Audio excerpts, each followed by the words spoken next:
खरं म्हणजे हे अतिशय दुर्दैवी वक्तव्य आहे आणि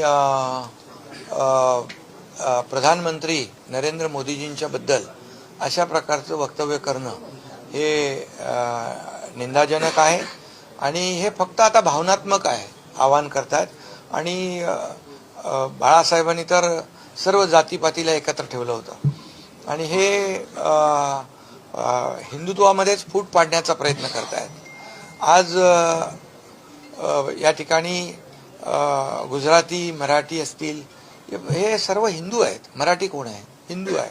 गुजराती कोण आहे? हिंदू आहे। पण मला तर एवढंच सांगायचं आहे की यामध्ये अशा प्रकारचं भावनिक राजकारण करण्यापेक्षा विकासाचं राजकारण करा ना। एक तरी विकासाचं काम तुम्ही दाखवा।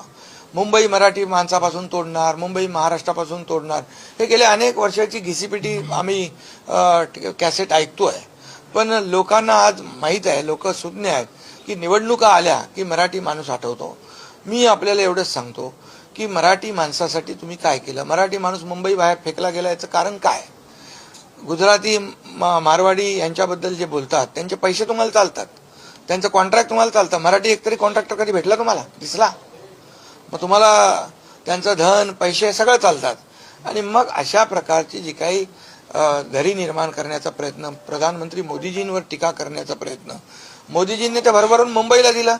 आज ग्लोबल मुंबईला फिनटेक हब करण्याचा जो काही त्यांचा प्रयत्न